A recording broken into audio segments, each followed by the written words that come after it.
Assalamualaikum warahmatullahi wabarakatuh. Salam sejahtera untuk kita semua. Yang saya hormati para guru, dosen, pembimbing, serta teman-teman yang saya banggakan. Pertama-tama, marilah kita panjatkan puji syukur kehadirat Tuhan Yang Maha Esa, karena atas karunia-Nya kita dapat berkumpul di kesempatan ini untuk membahas sebuah topik yang sangat penting dalam kehidupan remaja saat ini, yaitu kesehatan mental. Di tengah tuntutan akademik, perubahan emosi, persaingan sosial, hingga tekanan media sosial, isu kesehatan mental bukan lagi hal yang bikin kita sanggup untuk sepele.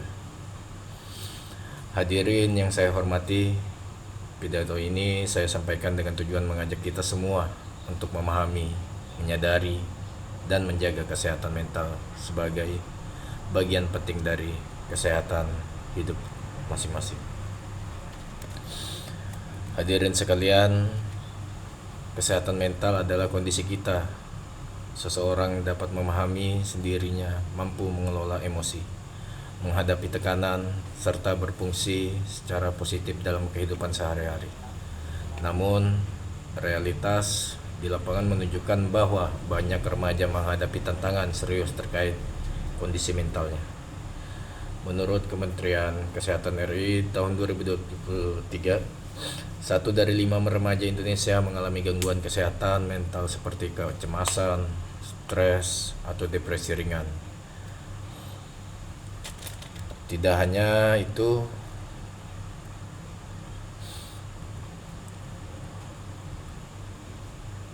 adapun beberapa yang harus kita ungkapkan bahwa lebih dari 60% remaja merasa tidak memiliki tempat untuk bercerita ketika sedang tertekan secara emosional, padahal perasaan tidak didengar atau tidak tempat berbagi merupakan salah satu faktor pemicu meningkatnya risiko gangguan mental, termasuk keinginan untuk menarik diri dari lingkungan.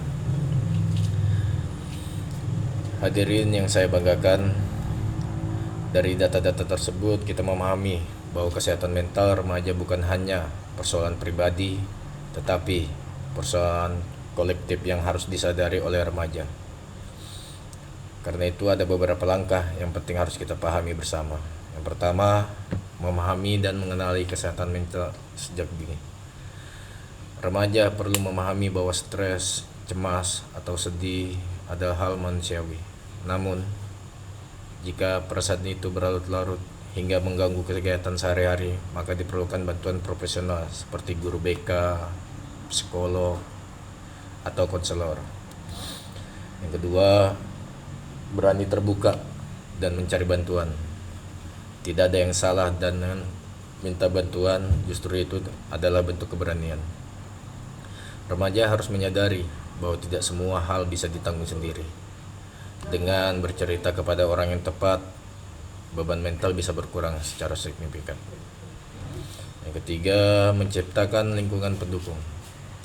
Keluarga, guru, kampus, dan sekolah perlu menghadirkan ruang yang aman untuk berdiskusi, bebas dari stigma, serta membangun dukungan emosional. Lingkungan yang positif mampu mengurangi risiko gangguan mental pada remaja. Yang keempat, mengurangi tekanan eksternal. Sekolah dan orang tua perlu bijak dalam memberi beban akademik. Remaja juga perlu mengelola penggunaan media sosial secara sehat, tanpa membandingkan diri dengan standar yang tidak realistis. Hadirin sekalian, kesehatan mental adalah fondasi yang akan menentukan kualitas hidup remaja di masa depan. Generasi muda yang sehat mentalnya akan tumbuh menjadi generasi yang lebih produktif, kreatif, dan kuat menghadapi tantangan. Hadirin yang saya hormati, melalui penjelasan dan data yang telah saya sampaikan, marilah kita bersama-sama menumbuhkan kesadaran akan pentingnya kesehatan mental di kalangan remaja. Jangan biarkan teman, saudara, atau bahkan diri kita sendiri terjebak dalam tekanan tanpa mendapat dukungan. Mari kita mulai dengan langkah sederhana, saling mendengarkan, saling membantu, serta tidak menghakimi satu sama lain. Semoga dengan kebersamaan, kepedulian, dan pemahaman yang lebih baik, kita dapat menciptakan lingkungan yang mendukung kesehatan mental kita. Akhir kata, terima kasih atas perhatian hadirin semua. Wassalamualaikum warahmatullahi wabarakatuh.